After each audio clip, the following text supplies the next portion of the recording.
영업이 끝난 돈가스 가게 앞으로 한 남성이 우산을 쓰고 지나갑니다. 그런데 가게 앞에 꽂혀 있는 전단을 이렇게 전부 다 홀랑 가져가 버리는데요. 이날뿐만 아니라 여러 날에 걸쳐서 돈가스 가게 전단을 몽땅 훔쳐간 이 남성. 대체 왜 이런 일을 벌인 걸까요? 자, 경기도 파주에서 돈가스 가게를 운영하는 사장님이 작년 여름부터 저렇게 희한한 일을 계속 겪고 있다 이렇게 제보를 주셨어요. 네, 자, 앞서 그렇습니다. 방금 보신 것처럼 네. 뭐 이렇게 계속 가져가요. 네, 지금 이제 이 가게를 홍보할 목적으로 자석을 전단지에다 붙여서 유리창에 이렇게 얌전하게 딱 붙여 놓으셨어요. 지금 보시다시피. 근데 한두 장 붙여 놓은 것도 아니고 막 20장, 30장 이렇게 뭉텅이로 붙여 놓는데 저렇게 누군가가 그냥 다 가져가는 거예요. 가져가는 이유를 알 수가 없잖아요. 그런데 그래서 뭐 이제 맨 처음에는 잘 모르시고 동네에 혹시 좀 이렇게 종이를 모으시는 할아버지 할머니들께서 가져가시나라는 생각을 했는데 이게 전단이고 자석도 붙어 있으니까 그분들이 가져갈 일도 별로 없잖아요. 그렇죠. 그래서 이상하다라고 생각을 했는데 그것도 2, 3주에 한 번씩 꼭 없어지고 여러 차례 없어졌다고 합니다.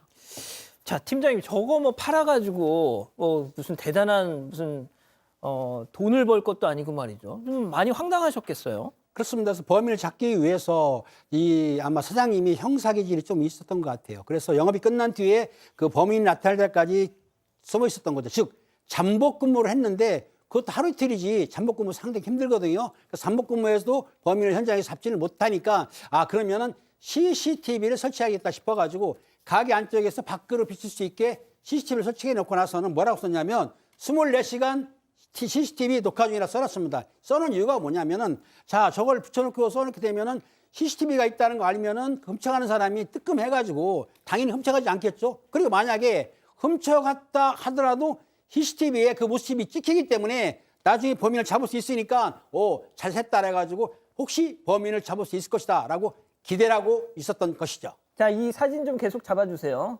자, 저렇게 경고문도 붙이고 본인의 사진이 찍힌. 자, 저렇게 하면 말이죠. 사장님으로서는 정말 취할 수 있는 최대한의 조치를 취한 건데 저거 보고 움찔해가지고 도둑질 멈췄을까요? 전단은 또 없어졌습니다. 하지만 수확이 전혀 없었던 건 아닌데요. CCTV를 통해 범인의 독특한 범행 패턴을 발견할 수 있었다는 것. 체크포인트 짚어보죠. 비 오는 밤이면 밤마다. 자, 제보자 사장님 얘기 직접 들어보시죠. 근데 CCTV를 이제 달아놓으니까 영업 끝난 시간 비 오는 날만 가져가는 거더라고요. 최근에 이제 한 2달 조용하더라고요. 밤에 비 온 적이 없어요. 비가 와도 낮에만 오고 저녁에 그치고. 근데 이제 어제 여기가 비가 왔거든요. 어제 비가 와서 오늘 아침에 보니까 없어졌더라고요, 또. 바로 옆에 카메라가 보여요. 제가 전단 뒤에다가 카메라를 설치를 했거든요. 매일 지나다니시는 분이라 아마 보셨을 거예요. 영상 보면 중간에 제가 유리창에 이렇게 경고문 붙여놓은 거 보이실 거예요. 그것까지 달아놨는데도 가져가는 거예요. 무슨 영화 살인의 추억 보는 것 같아요. 그렇죠. 비 올 때만 합니다. 근데 뭐 전단 10개 가져가서 무슨 돈가스로 바꿔주는 것도 아닌데. 전단지가 무슨 가치가 있을까 싶은데 뭐 돈가스 주는 것도 아니고 일단은 CCTV 설치하기 전에는 시도 때도 없이 밤이고 낮이고 전단을 가져갔다고 합니다. CCTV가 설치된 이후에는 패턴이 조금 변경이 됐다고 해요. 이 비가 오는 날 밤에만 옵니다. 우산으로 얼굴을 가리고요. 마스크를 착용해서 전단을 가져가기 시작했다고 가리네. 합니다. 이렇게요. 우산을 쓰고.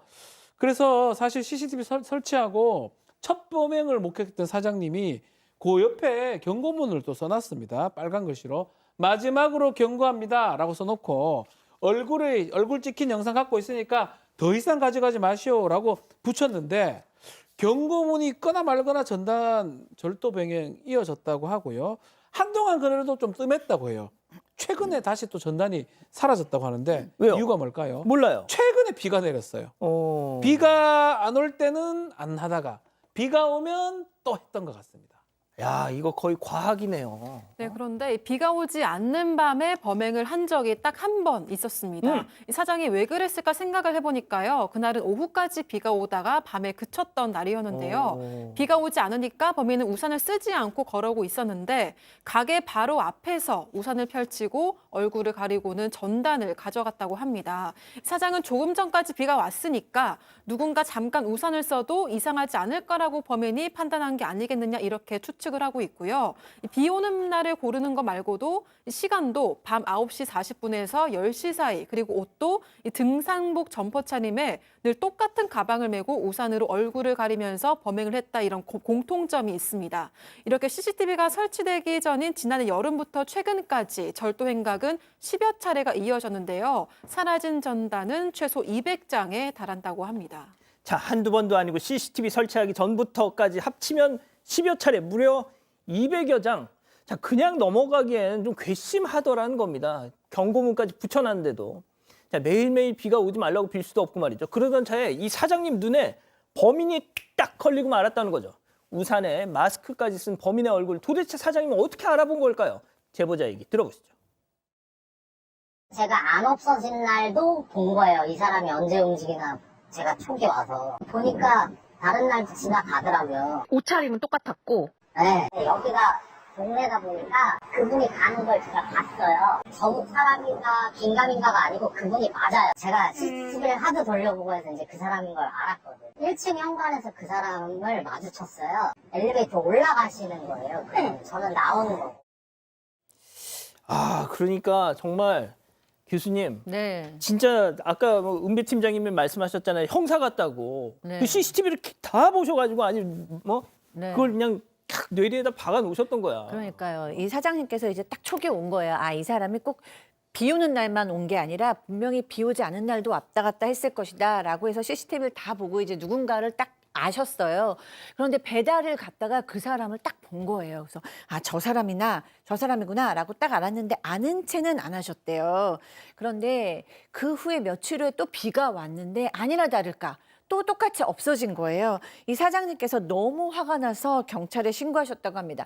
사실 돈으로 보자면 뭐 몇천 원밖에 안 될 수도 있는데 문제는 상습 절도고 저 정도 되면 영업방해라고 생각이 들었다라고 생각해서 신고하셨다고 하셨습니다. 아까 이제 사장님 그 인터뷰가 나갈 때 박지훈 변호사님이 그 영상을 보면서 도대체 저런 걸 왜 가져가지 막 이러셨잖아요. 납득이 안 돼서요. 납득이 안 됩니다. 그렇죠. 업무 방해 같은 건 될 수가 있기 때문에 경찰에 신고가 돼서 얼마 전에 경찰에서 범인이라고 얘기하겠습니다. 특정했다고 연락이 아, 왔다고 진짜? 해요. 오. CCTV 확인해서 용의자 특정이 됐는데 지금 전화를 해보니까 그 사람하고 범행 사실도 또 순순히 인정했다고 합니다. 아, 진짜. 왜 그렇게 했냐? 그게 그렇게 제일 전단이 궁금해. 뭐 좋더냐 이러니까 전단 가져서 뿌려주려고 그랬다 이렇게 얘기합니다. 네? 그러니까 그걸 뿌려서 일부러 도와주려고 했다고 하는데 사실 말이 안 되는 게 아, 그러면 영업할 때 와서 아니 사장님 그렇게 하고 하면 되죠. 제가 좀 도와드릴게요 하면 되잖아요. 두 번째, 얼굴을 왜 가립니까? 왜 비 올 때 우산을 가립니까? 그런 부분들이 좀 이해할 수 없다라고 지금 얘기한 상황이고 아직까지도 왜 그랬는지 궁금하다고 합니다. 교수님 저거 어떻게 해석해야 돼요? 그러니까요. 저분은 글쎄요. 그냥 뭐 특별히 상습이라고 절도라고도 생각 못하고 그냥 습관적으로 누구 좀 자기 관심 있는 것들은 막 그냥 가져가는 버릇이 있는 게 아닌가라는 생각이 드는데 따끔하게 얘기를 해서 못하게 해야 되지 않을까 싶습니다. 아, 진짜 해석이 안 되네요. 자, 누군가가 저기서 오면서 우산을 확 펼쳐 쓰더니 얼굴을 싹 가립니다. 자, 화단 속 나무를 딱 냅다 잡고서는 shake it. 하지만 힘이 딸려. 안 돼. 포기한 듯 그냥 가는데요. 자, 가다가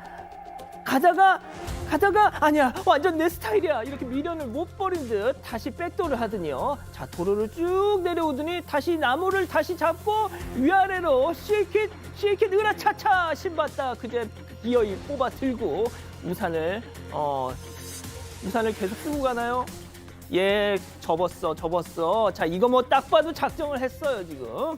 네, 그러니까요. 남의 화단에서 저 정도 큰 나무를 뽑는다는 게 쉬운 일이 아닌데 왜 저러는 걸까요? 나무를 정말 너무 마음에 들어서 그러는 건지 어쨌든지 이 제보하신 분은 부산에서 카페를 운영 중인 사장님인데요. 그래서 저런 일이 있었던 거예요. 근데 저 나무는 로즈마리 나무인데 5년 전에 개업할 때부터 아주 애지중지하면서 키운 그런 나무라고 합니다. 그런데 저 CCTV를 잘 보면 이 남자가 CCTV가 있는 그 위치를 안다는 듯이 우산으로 얼굴을 이제 그러게. 가리거든요. 그리고 장갑을 또 끼고 왔다고 합니다. 그러니까 장갑을 끼고 나무를 뽑을 생각을 한 것 같다. 그러고 이제 맨 처음에 힘드니까 포기하려고 했다 다시 와서 뽑고 CCTV가 끝나고 이제 안 찍힌다고 생각하면은 우산을 접어버리는 걸로 봐서 아주 마음을 먹고 온 것 같다라고 얘기를 하시면서 이번에는 정말 경찰에 신고를 했다. 예전에 이런 작은 일들이 있어도 그냥 넘어갔는데 정말 좋아하는 나무가 있어도 눈으로만 즐기셔라라고 따끔하게 얘기하셨습니다. 그러니까요.